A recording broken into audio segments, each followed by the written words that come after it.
Hi, everyone. From our family to yours, I'd like to welcome you to FamFic, a podcast dedicated to exploring fiction through the eyes of parents and young adults. We will be having an in-depth discussions about how each one of us views the fiction, and at the end, we will be rating the stories on a scale of 1 to 10, 1 being the worst and 10 being the best of bridging the generational gap and having something in it that appeals to both adults and young adults alike. A brief disclosure message. This is a podcast that is directed at the young adult to adult audiences, ages 13 and up. If you're listening to this and you're under the age of 13, please ask your parents' permission to listen and hopefully listen to the podcast with us. Thanks so much for all of your support of our family's mission to explore these stories with you and your family. It is our mission to discover the morals and virtues of these stories together. We hope that our discussion will spark discussions within your own family. If you like our content, please like and subscribe and hit that notification button to hear more. Now on with the show. I'd like to introduce you to my son, Jonah, who's 17. What's up? And my daughter, Bethany, who's 15. Hello. Today we'll be discussing our favorite fictional story, yours and mine alike, Star Wars. So as far as the original trilogy, prequel trilogies, all of that stuff, what was the first movie you saw, Jonah? It was The Phantom Menace. That was the first one I saw. It was probably when I was around, around 5. My favorite character for that movie was Darth Maul. And my favorite theme about it was probably the lightsaber duels between or the last duel between Darth Maul, Qui-Gon Jinn, and Obi-Wan, because the background music, the setting for it was just really amazing, and I thought it was really cool, and that's what really got me into Star Wars, was that fight between those characters. So you like the lightsaber duels the best? Oh yeah, lightsaber duels are my favorite part of the Star Wars trilogy and the franchise in a whole. So you like the prequel trilogies more than the original trilogy? I like being able to go back and see what it was like before the Jedi Order was destroyed and the Empire rose up to power. That's what I like about it. Was able to see what came before the rise of Vader, or what was Vader like when he before he turned to the dark side, which I always thought was really interesting. What did you think of Vader before he turned to the dark side, Anakin? He was just a really conflicted type of character, really unsure of where he was going and what he really wanted. And then in the movies, in the second one, he's always been plagued by nightmarish visions of his mother's death, which did come true, and his wife's death as well, which came true by his own action. Do you think it's interesting how his fear led him to cause that himself? Yeah. Really, if he really truly didn't want that to happen, when Sidious or Palpatine revealed himself to be Darth Sidious, between them in that moment before Anakin went to Mace Windu to tell him, he should have killed him right then and there, and his wife would have lived, and in Order 66, none of that would have happened. But then again, it's just one of those things where it had to happen. Yeah, it had to happen. It had to happen that way for there to be a story. All right, Bethany, what was your first Star Wars movie? My first Star Wars movie was Empire Strikes Back. That was my first Star Wars movie. And I believe I saw it when I was around 4 or 5. I was pretty young whenever I saw it. And my favorite character in that movie was Princess Leia. I loved, the way she acted. I loved how strong she was. And even though, she had, Luke and Han Solo to, protect her, she didn't really need them because she was independent. She didn't really need anybody to have to protect her all the time. That's what I liked about her, because she was, super independent. And she always sort of ended up saving them, huh? Yeah. She was, to me, she was just a really great role model, That's why I liked her a lot. And, my favorite thing about Star Wars, I guess, was Man, I don't know, because there's just so much about Star Wars that I liked, but I think one of the things that I was super into was the romances that they told in them.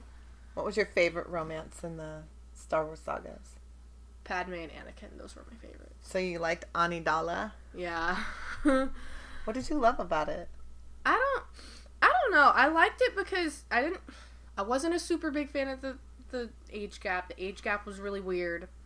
That sort of threw me off. I didn't like that, but in the end, I liked it because, it was, like, they were really sweet, I thought it humanized Anakin's character a lot better before they decided to turn him to the dark side, even though Padme was his ultimate reason for turning to the dark side, because he didn't want her to, die whenever he found out that he thought she was going to die because, because she got pregnant, and I think just the way they told that story in the end helped humanize him and dehumanize him in a certain way, because... All at once. Huh? Yeah.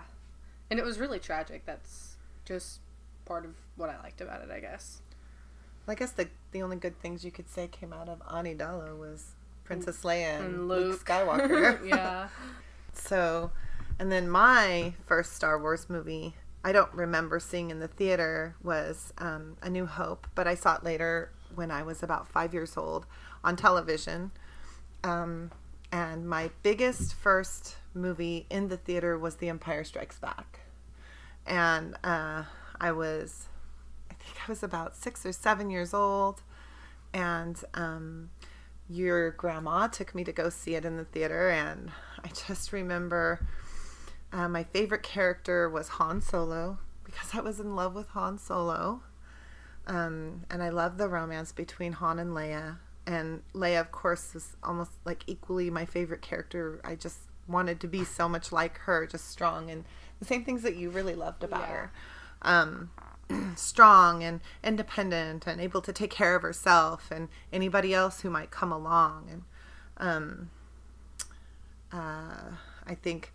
like the biggest shock of value for me of that whole scenario was when I found out that Darth Vader was Luke Skywalker's father.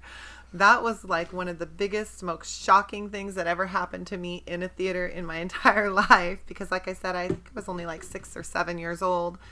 And I just remember sitting in that theater and hearing this big machine, what I thought was a machine, because I thought Darth Vader was a droid, like C-3PO and R2-D2 saying, "No, Luke, I am your father." And me just freaking out. I started going, "No!" I probably looked just like Luke in that moment. How many people do you think were staring at you in that there were other people saying, "Oh my God." No, I remember thinking to I just know that I was crying and I was telling my mom, "No, Mommy, no, he can't be Darth Vader's a machine." It really freaked me out. I was terrified of that. And I remember walking out of the theater and your grandma, I kept telling your grandma, "No, Mommy, it can't happen. That can't be true.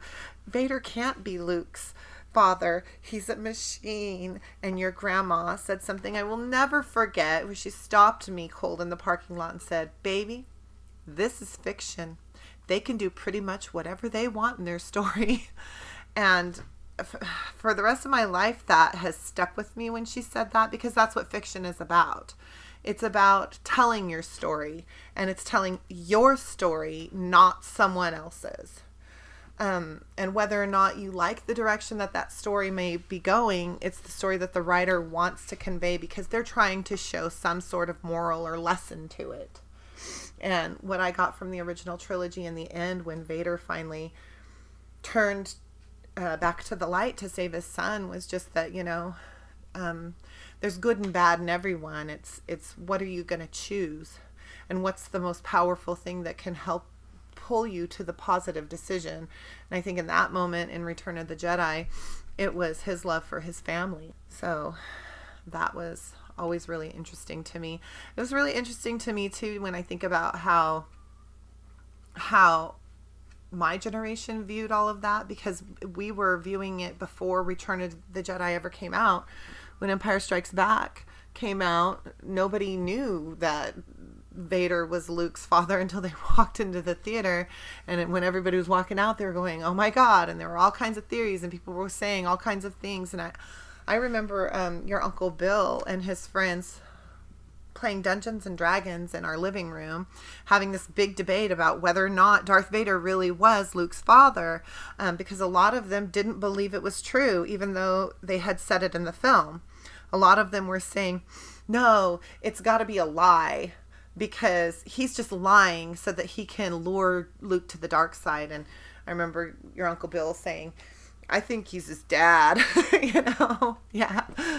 And I think from what you experienced from back then, I think we're the newer generation to this newer trilogy is actually getting to experience that, because I never really got to really get into it with the prequels because, well...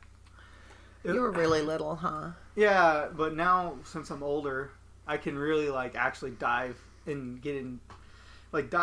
deep into it and really try to figure this out. And plus, it's a new trilogy, and it's really untouched territory for a lot of people, because these are new characters, and with Snoke, who's really mysterious, and we don't know anything about him.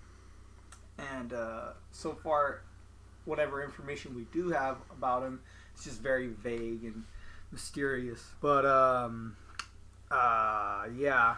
That's the biggest thing that really pulls people into Star Wars as a story, right? Is that there's always mystery that surrounds it, right? Yeah. When I was a kid, I remember thinking about who was Luke and Leia's mother. So, after Return of the Jedi, and we find out that Darth Vader really was Luke and Leia's father. I remember daydreaming and thinking what this woman who was the wife or the love of Darth Vader must have been like, because throughout the entire original trilogy, they never once talk about her, except for in Return of the Jedi, that one brief moment when Luke asks Leia, "Do you remember your mother?" And she says, "Images feel really just feelings." And that's about all they say about Luke and Leia's mother. So when the prequels came out, I had all this big dream in my head about what this woman must be like. And although I love Natalie Portman, and I do love the way that she portrayed Padme, there were just some things about her character that I was a little bit disappointed in. But yeah, that's a big disappointment about the prequels, is just certain characters and how they are introduced to the story, like the villains. I was really disappointed about every single villain that came into the prequels, besides Darth Maul. He's the only one I was never disappointed about. But he didn't even have a line in the movie. Oh, no, he never said a single... The only line I think he had was he gets... Oh, wait, that's funny. The only character that didn't disappoint you was the only one who never spoke. Yeah. Well, he had one line, right? Well, yeah, now we shall reveal ourselves to the Jedi. That wasn't even him, though. That was someone else who voiced him. Oh, yeah. Yeah, that was some other guy. But That's funny. The only other line I think he has is when he got cut in half. Ugh. And falls down that shaft. That's funny. But anyway, so if you're listening, we're discussing right now what our first Star Wars movie was and who our favorite characters were from our first Star Wars movies, what our experiences were. Bethany, do you have anything you wanted to share about experiencing it the way you did? I don't know. Well, I just don't really have anything to say about it, because I watched it all when I was so young. I was so young whenever I watched it all. And well, but you've been watching the movies here with me recently. Yes, that's true. But I just love it, because it's it's just one of those like a fairy tale. Yeah, that's what I was gonna say. It's a fairy tale, that it. I don't know how to word it. So shrouded in mystery. Yeah, it's it's one of those. No, it's one of those modernized fairy tales. That's what it is. Pretty much. It's sort of like the book series that I read called The Lunar Chronicles, where it's a modern fairy tale with a bunch of machines and all that, and it's just kind of steampunk in a way. Yeah, it's so good. I love it. But do you think of Star Wars as being steampunk? No, because the style of steampunk is very different from what you see in Star Wars. If anything, Star Wars is just really futuristic and futuristic. as it always has been in a galaxy far, far away. But then again, doesn't it have that element in it that makes it seem like it's very medieval? Well, even though they do have aspects of it, like they have knights, Jedi knights, they have that. Yeah, Jedi knights and princesses and sword fights. Well, lightsaber sword fights. Lightsaber and, duels. Yeah, duels and wizards and it's just such an incredible combination of all these different elements that makes it so intriguing. Here's the next question. Are you guys ready for it? Mm-hmm. Mm-hmm. What do you think of the new trilogy? We'll start with Jonah. I think it's really interesting. There's a lot of new elements that they're bringing into it. They also have to bring in all these this whole new generation of Star Wars fans and trying to introduce them into this new setting, these new characters, and this new conflict that they're gonna have. Well, who are your favorite characters in the new trilogy? When the trailers first came out, I was really into Finn because I'm a big fan of John Boyega because I watched Same here. Because I watched Attack the Block when I was, I think I was 13 when I watched it for the first time. It was on a school night too. It was right before The Force Awakens came out, huh? That we saw Attack the Block. No, it we was saw like it this far was years before Force Awakens. What year out. was it, do you think? Was it like 2012, 2013? Around that time, yeah. Oh, so like 2 years. Well, it was about 2 years before The Force Awakens. But yeah, that's when I first saw John Boyega. That's when I first found out about John Boyega, and I really wanted him to do a sequel for Attack the Block, but I don't know. I want to know what the heck happened to Moses too. I guess Star Wars is a good way to carry him into a new different trilogy. Yeah, that's what happened to Moses. They sent him to a galaxy far, far away. What's your favorite storyline in the movie? My favorite storyline?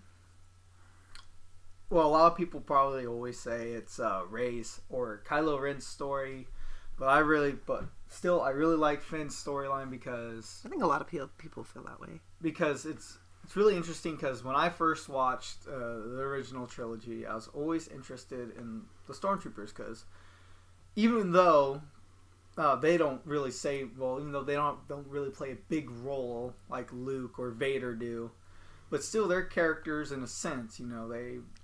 If you look at it in the story's perspective, they have their own lives, and I just always wondered what it was like for stormtroopers and how they kind of perceived everything. Like how did they view the rebellion? How did they view Vader or Luke or any of the main characters that they may have heard of? You really need to read Lost Stars because that goes into things like that.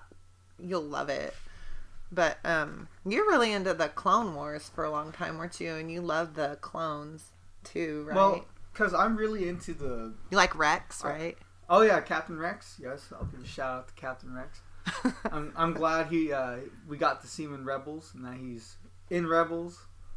But what I really like about Star Wars is the really detailed history of the universe, kind of like Tolkien did his on Middle Earth. I don't think anyone will ever be able to match Tolkien's work, but that's what I really like about it is just the big history and all the conflicts that have been happening in that galaxy for such a long time. You said Finn is your favorite storyline. Yeah, is that Finn. Due to the humanization of the stormtroopers, right?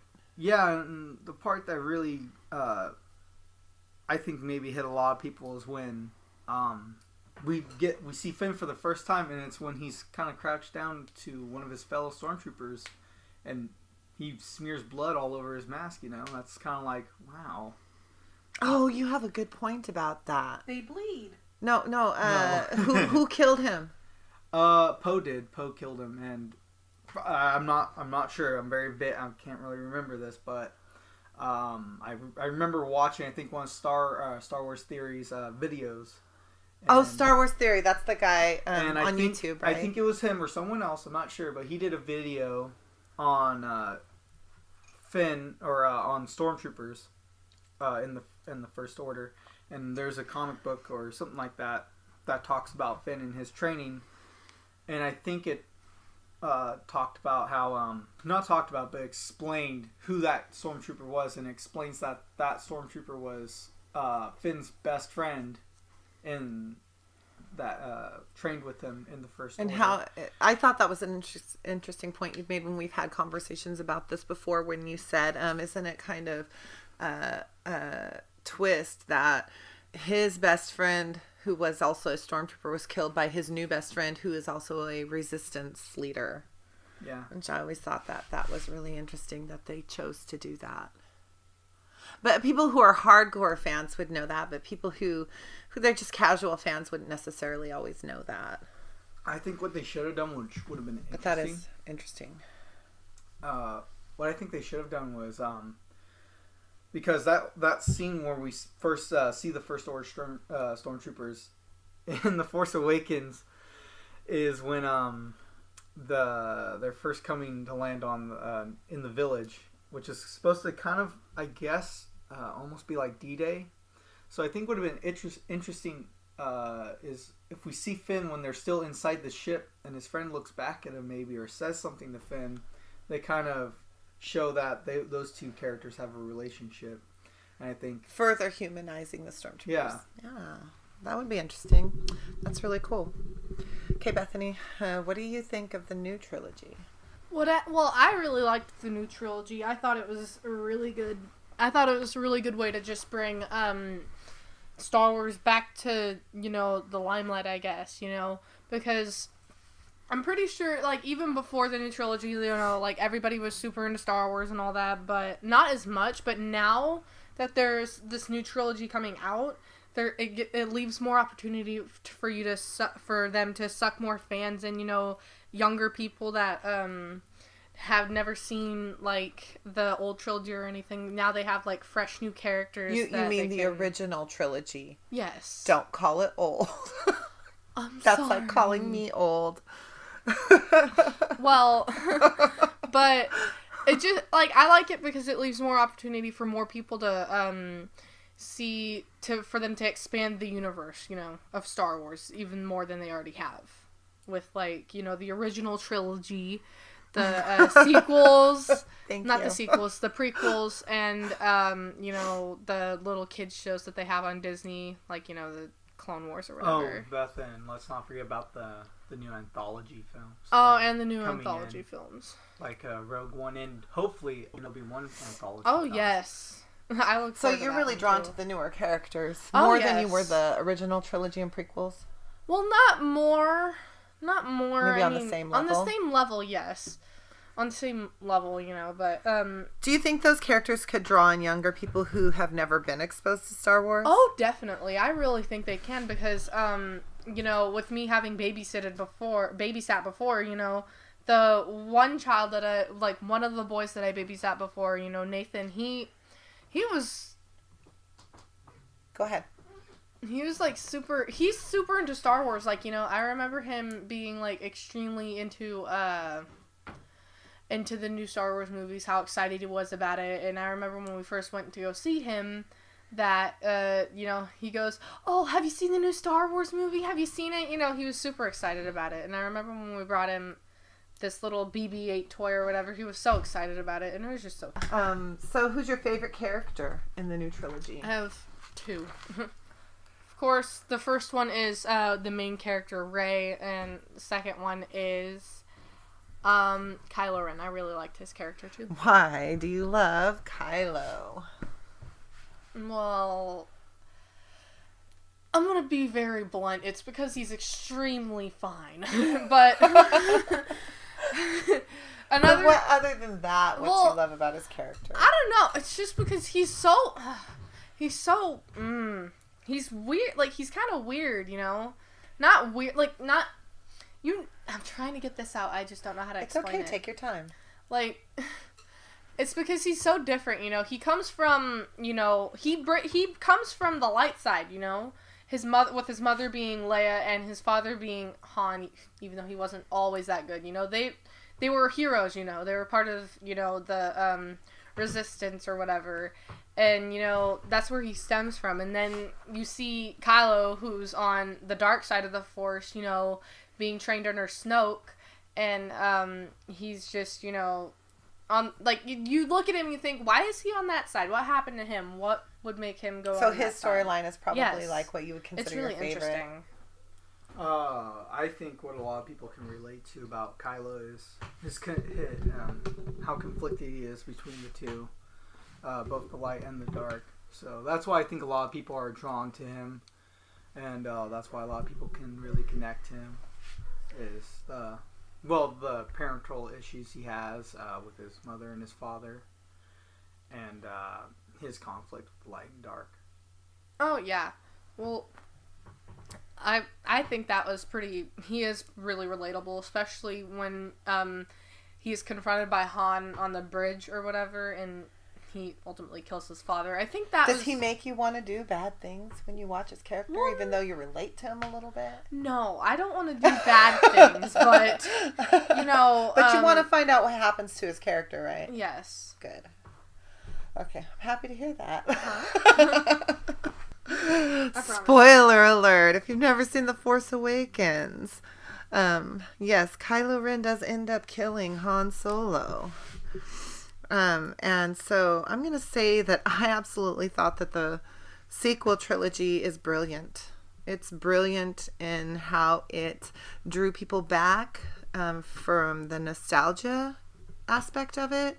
I think J.J. Abrams did a genius thing. I don't look at anything that was in there as a rehash of the original. I think it was all played on nostalgia. Because if you notice when you watch the sequel trilogy, there are certain little things that drive the plot that are nostalgic, like Starkiller Base and the droid, having the map to Luke Skywalker, just like in the original R2-D2, had the plans to destroy the Death Star, and everybody's after him. Those things were reminiscent of the original, and they were obviously there for nostalgia purposes. But the rest of it, the dynamics between the new characters themselves, everything that was about the rest of the story was completely original, in my opinion. And they were just using recurring themes, which is what people call ring theory. And if you're not familiar with ring theory, that's the idea that there are recurring themes in Star Wars as far as like redemption, forgiveness, people falling to the dark side or coming back to the light side. Yeah. I agree with you. Yeah, there are recurring themes, like Han Solo says about Starkiller Base. It's just bigger. So right. It's just bigger. It's just bigger. So it's big. Well, there's still a way to blow it up. That's what he says, right? That's funny, Jonah. How big it is, there's still a way to blow it up. Yeah, I like the sequel trilogy really got me. Me and Bethany viewed it kind of different from you, Jonah, because you were pretty much spoiled before the first viewing of the movie. Me and Pop, we learned some stuff about it. Yeah, you guys cruised the net. You guys saw some theories. You guys were spoiled on the death of Han Solo. But I wasn't, and neither was Bethany. I didn't want to know anything about it. I was bitter because I hated the prequels pretty much all the way around until later on. I'm not going to say I hated all of it, but like the Revenge of the Sith was probably, if I was going to choose one of the movies that I liked the best out of the prequels, it would probably be Revenge of the Sith. But I was disappointed because I felt like it ruined everything in my headcanon about how Darth Vader how Anakin Skywalker turned to Darth Vader. No. Yeah, I really felt like it gave love a bad name. I didn't really care for it. And it's only been recently through my interactions with fans who are, there are people who are pretty big fans of the prequels out there, that I've gained a whole new respect for it. And I've watched it through a different lens. So I've gained a different perspective on it, and I don't necessarily hate them anymore. That has changed. But before I saw The Force Awakens, I certainly did still hate it. And I hated the idea of a new Star Wars movie. Remember, you guys, when I would come home and your pop would be all, hey, this Star Wars, and I'd say, I don't care, I don't want to hear it, I don't want George to ruin another Star Wars story for me. I just want him to leave it alone. But then he corrected you and said it wasn't George, it was J.J. Abrams. Yeah, well, that was like close to it coming out. But he was trying to tell me things, and I kept telling him I didn't want to hear anything about it. I was really like sour to it because I didn't want it to ruin the movies any further than it already had.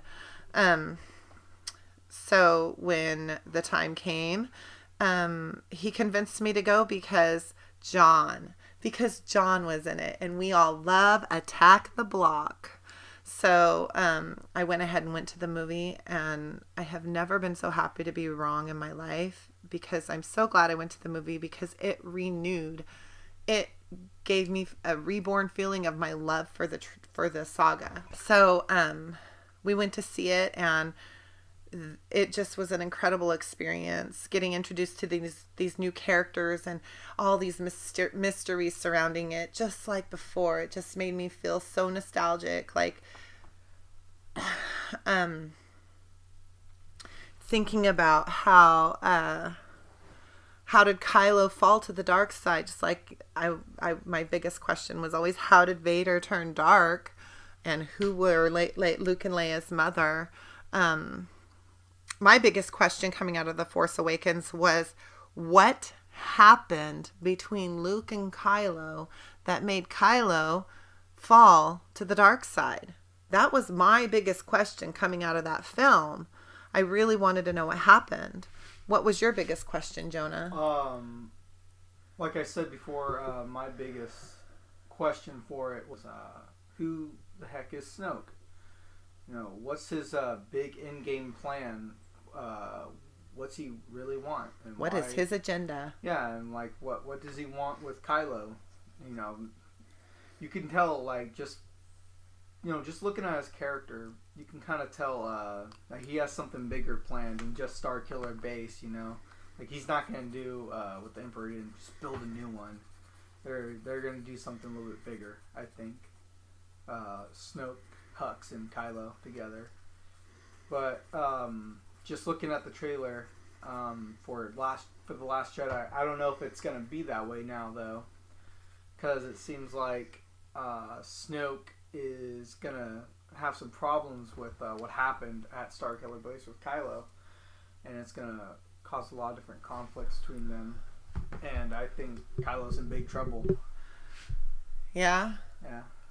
Well, my biggest question definitely coming out of there was, what the heck happened between Luke and Kylo that made him turn? Because like Bethany was saying before, like, here's this character who came from these good people, and what on earth happened to him that made him feel like he had to choose this darker path? I think we're going to get those answers in The Last Jedi. So I'm pretty sure my favorite storyline is definitely Kylo, Luke, and Rey. But especially Kylo. He was definitely my favorite character coming out of The Force Awakens. And a lot of people look at Kylo and they say, well, he's just like Darth Vader, and he's a Darth Vader wannabe, and blah, blah, blah. And I do see that he is trying so hard to emulate Grandpa. But when I watched the film the first time, like I said, I was completely spoiler free. And as I was watching the film, personality wise, his character reminds me a lot more of Han Solo than anyone else. When I found out in the film that he's Han Solo's child, I just kept thinking about how he smashing up the computer panel and screaming, and like him losing it made me think of those moments in the original trilogy when like Han's like running down the hallway and he's screaming towards the stormtroopers, how crazy Han could be sometimes, and how Han Solo really did start out as a conflicted villain, like not a villain, but he was a conflicted hero. Not really even a hero. Yeah. He was the scoundrel. Remember, he was like a conflicted scoundrel. A nerf herder. The nerf herder, right? I always saw him as being a conflicted character because it was like, do I go back to smuggling and stealing and trying to make it rich, or do I stay here and help these people to free the galaxy?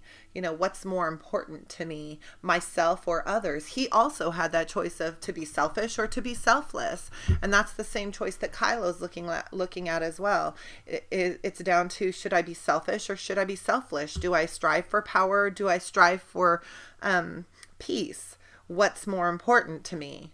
And I always viewed Kylo, when I was watching the film the first time, as like, this is a guy who, he's trying so hard to be something that he's not.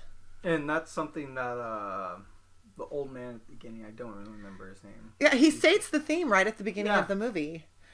And he pretty much calls Kylo out and pretty much, like you said, states his conflict that he had. You know, I don't know if I can really quote him exactly, but you wrote the First Order rose from the dark side and you did not.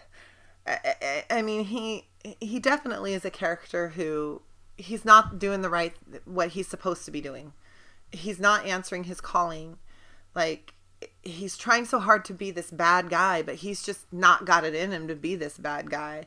And a lot of people say, oh, I want Kylo to go completely evil, and he's just going to go dark, and he's going to be completely evil, and he's going to be the new emperor. And I've heard all these things. People, that is not going to happen. I'm sorry, but it's not. This is Star Wars. No. I might think it if it was like Game of Thrones. But I don't think that that's going to happen. No. I think that would pretty much ruin Han and Leia's love story from the original trilogy. I would start watching it like, please don't kiss, don't fall in love, don't get married, because you're going to have this evil, horrible son who kills everyone. Including you, Han. Yeah, including Han. Like, it's so tragic. I don't think that that's what's going to happen with this character, and I think it's very obvious from The Force Awakens that he's going to eventually find redemption. Whether or not he survives the trilogy as a whole, like, because we all know, like, Vader had to pay for his mistakes through his death, and he might pay for his mistakes through his death. But I really feel like there was a big foreshadow in that movie of his redemption. And one of the biggest foreshadows that I saw is, as I was watching the film, that scene between him and the mask, where he's sitting in the room speaking to the mask, asking him, show me, grandfather, the power of the darkness. And I got angry at that scene. I kept thinking to myself, why is he asking Vader this? Because Vader turned into a good guy at the end, and it was really irritating me. I even turned to your pop and I said, I don't like this already. They're already brushing over what Vader did in the end. Vader was a good guy in the end. He turned good at the end of the trilogy. This is like making it like it never happened. But then you have to realize that Vader and Anakin were two different entities on their own. Vader was the cruel, malevolent, malice person that Anakin became. And you have to realize, if you look at the comics and the stories, Vader and Anakin, Vader admits that, or Vader says, I'm not Anakin Skywalker. And you can tell that they're two different people, and they really are. I know a lot of people view it that way, but here was the biggest foreshadow for me, that Kylo is going to find redemption. And that is, I got angry at that scene. It was kind of peeving me through the movie until we get to the interrogation scene. And at the end of the interrogation scene, which is an incredible scene, it's one of the best ones I've ever seen in cinema. At the end of the scene, she totally flips it on him, gets inside his mind, looks right at him, and pulls his greatest fear from his mind and says, you're afraid that you will never be as strong as Darth Vader. And it connected in my mind to that scene where he's speaking to the mask, because if Kylo's greatest wish is to be as strong as Darth Vader, he's gonna have to, at some point, re-embrace the light. Because that was Vader's greatest moment of triumph. It was his greatest it was his greatest feat. His greatest strength was that he turned his back on the dark side and re-embraced the light. Even Yoda said that it couldn't be done. Even Yoda said, once you travel down the dark path forever, will it dominate your destiny? Like it was impossible to do, but Vader did it. And if Kylo ever wants to be as strong as Darth Vader, he's going to have to let go of the dark side and re-embrace the light. And I agree. I really do.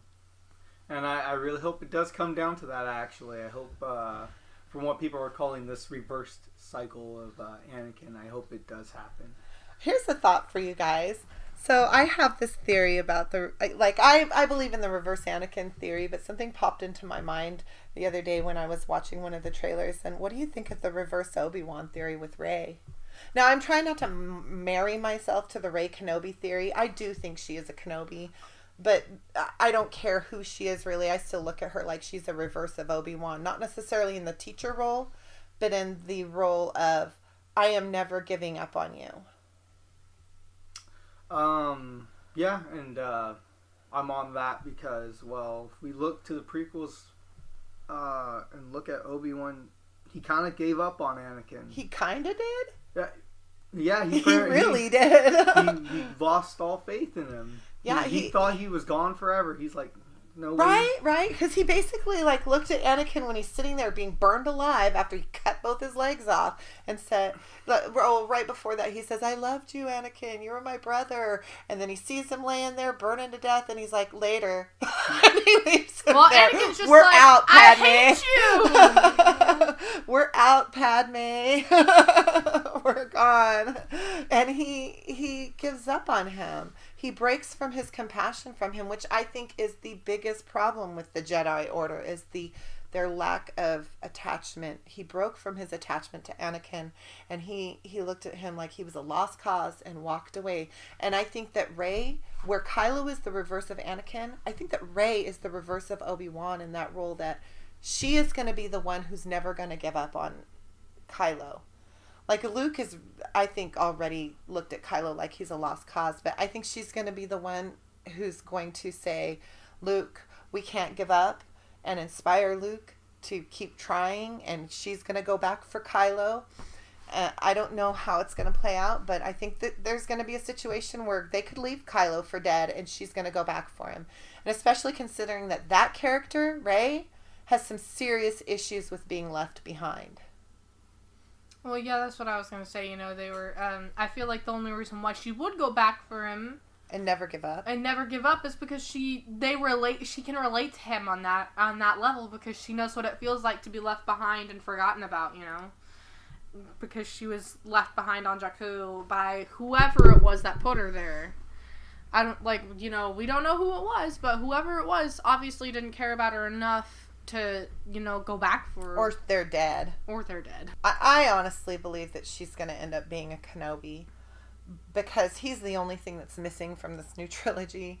Somehow, some way, they're going to make her a Kenobi. So, somebody said about, how could they do that? Because Obi-Wan didn't ever have a love interest. Satine died before they had a chance to get together and blah, blah, blah. And I have my own theory about that. Because what do you guys think if the journey for Obi-Wan taking baby Luke to Tatooine was not as easy as people think it was? Ooh.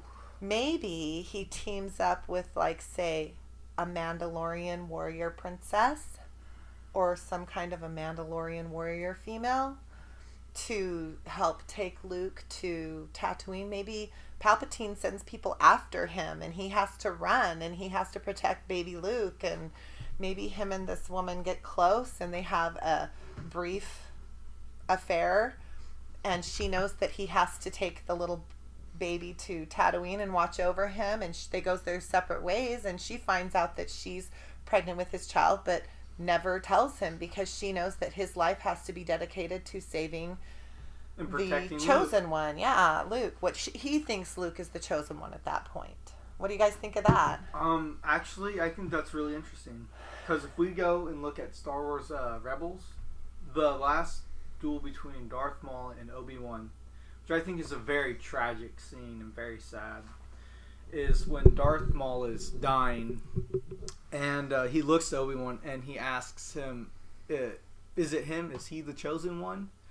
And Obi-Wan's kind of looking at him, and I think he just feels really pitiful. I think he really pities him, and I think he looks at Darth Maul and he just sees him like this guy who's just needs some kind of hope in his last few moments, So I think Obi-Wan feels like Luke could be the chosen one, but then again, there's that doubt in his mind. He's like, but it's possible he's not.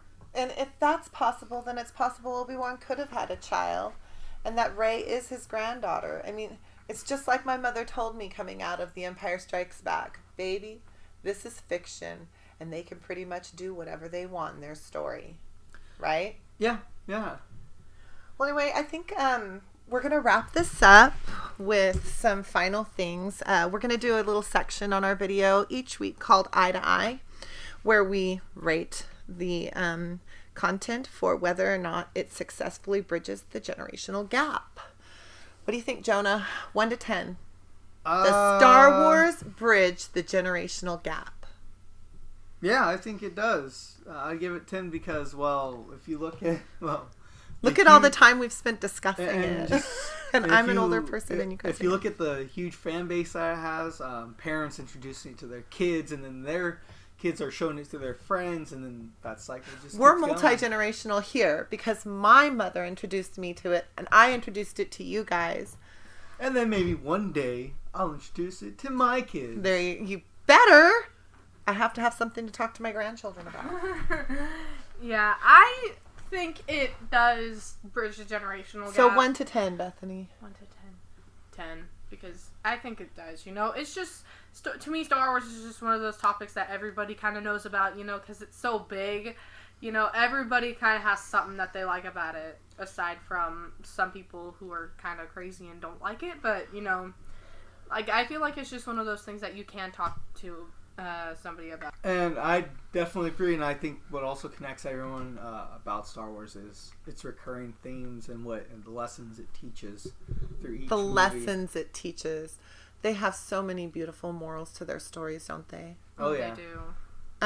I definitely give Star Wars a 10. It definitely bridges the generational gap, just because this discussion you guys have listened to today is just a tiny grain of sand in comparison to the many discussions that my children and I have had about fiction in general. We talk about fiction all the time and the different lessons and morals to the stories and how it can be related to real life situations. So I'm definitely giving it a 10.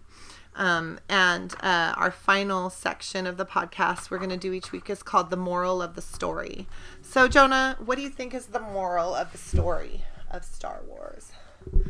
Just the main, because Star Wars, we just said, it has a lot so of many. It has a lot but of what do you big think themes. Is the biggest moral of the story? The biggest moral of the story, bless you. Bless you. We had a sneeze. Go ahead. But yeah, for me, the biggest moral of the story, to me personally, would be, I guess it would be that, when you're in that spot in your life when, you feel like you're just lost and you're just kind of going down this road and there's just, you feel like there's no way to turn Which back. path? Are you talking about choosing a path?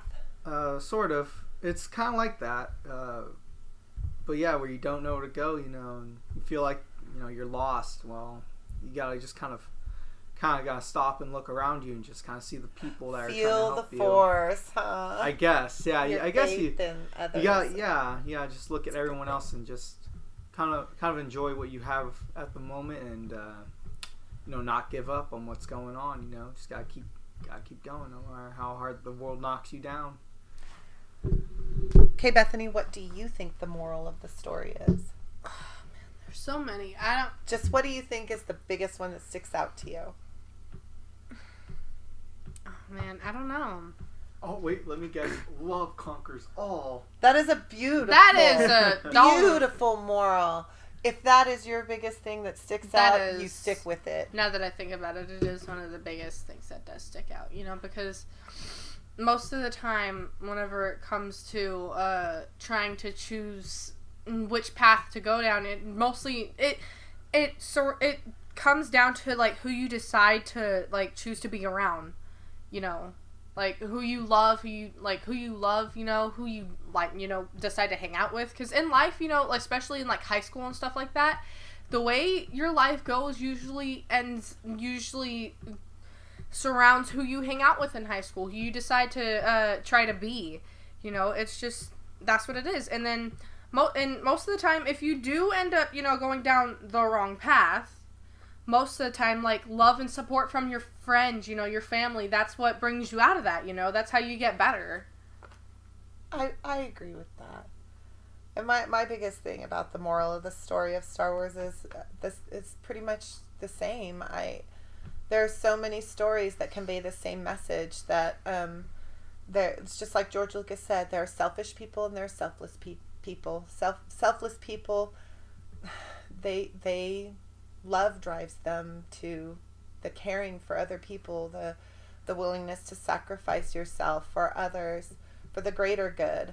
I mean, there are so many stories that connect with that, and I think Star Wars is definitely one of the biggest ones.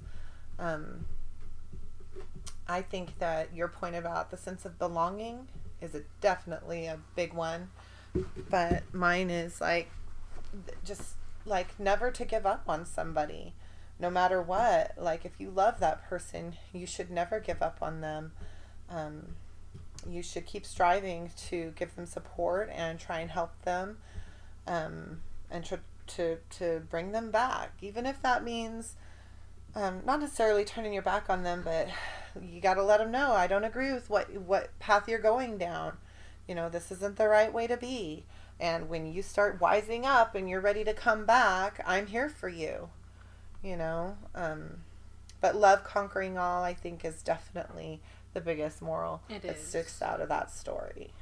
Yeah, a good example would be of when Luke, you know, his love for his father is very He was strong. willing to die for Vader, right? He was willing to die for his dad, even though his father had done all these really bad things, huh? Yeah, all those terrible, cruel things. He was willing to die for him, and that's what he was like. This is still my father, and I can't allow someone to hurt him. And I think it was through that love that Vader came back, because he saw how beautiful. Like he's gonna let himself end for me. I can't let that happen. You know. I don't think Vader could have lived with himself if he had allowed Luke to die. I think it would have. I think that would have broken him for sure, and then the Emperor would have just been left ruling the galaxy and wreaking havoc all over everyone. And actually, that scene actually kind of rhymes with what happened in Revenge of the Sith between Luke, Mace Windu, and Palpatine. You know, it came down to a choice. You know. Am I right? Yeah. Yeah. It was the same. He was then put in the same exact situation. I think at that point he chose wrong, though. Oh yeah, at that point he definitely chose wrong. But yeah, definitely we're gonna say that the moral of the story is love conquers all. Oh yeah. And we just wanted to let our viewers out there, our listeners, know that we are going to have a section each week called the comment of the week. So if you have something you would like to say about the content, if you wanted to put a comment out there, we're going to pick one, we're going to vote on it, and then we will read it on the show the following week. So we just wanted to tell everybody, have a really safe and happy holiday. We are all so super excited to see The Last Jedi in a few weeks. Yes. Are we super excited? Yes! Day after my birthday. The day after Jonah's birthday. He's going to be turning 18. So we're so super excited to see this movie, and we're going to be bringing you some more Star Wars videos. If you have any suggestions, just let us know in the comments section. And also, We will be doing the day before the movie comes out. We will be doing a viewing of The Force Awakens with commentary as a special show. We'll be putting that up the day before the movie comes out. So if you guys are interested in watching that with us, we would love to have you watch The Force Awakens with our family. You guys have a really wonderful and safe week, and we'll talk to you all next week. Bye-bye. Bye. Bye.